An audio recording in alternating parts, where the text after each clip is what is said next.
মিথ্যা মামলা ও নানান বিষয়ে উদ্দেশ্যপ্রণোদিতভাবে টার্গেট করা হচ্ছে বলে সামাজিক যোগাযোগ মাধ্যমে নিজের ভেরিফাইড পেজ থেকে একটি পোস্ট করেছেন অভিনেত্রী মেহজাবিন চৌধুরী।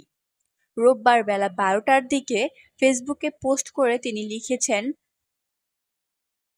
কিছুদিন ধরে আমি লক্ষ্য করছি নানান বিষয়ে টার্গেট করা হচ্ছে আমাকে। আপনারা অনেকেই জানেন, কিছুদিন আগেও একটি মিথ্যা মামলায় আমাকে হয়রানির শিকার হতে হয়েছিল।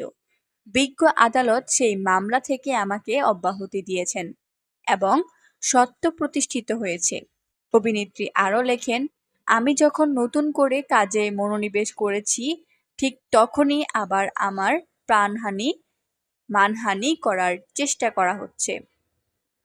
পাশাপাশি আরও উল্লেখ করতে চাই, সাম্প্রতিক সময়ে এআই দিয়ে তৈরি ছবি ও ভিডিওর কারণেও আমার মতো অনেক আর্টিস্টদের প্রায়ই বিব্রতকর পরিস্থিতির মুখোমুখি হতে হচ্ছে, যা একেবারেই কাম্য নয়।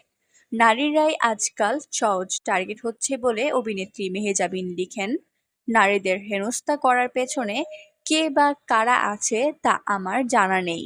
আমি শুধু আমার কাজেই ফোকাস করতে চাই। চাই আমার কাজ নিয়েই হোক আলোচনা। আশা করি সবাই পাশে থাকবে।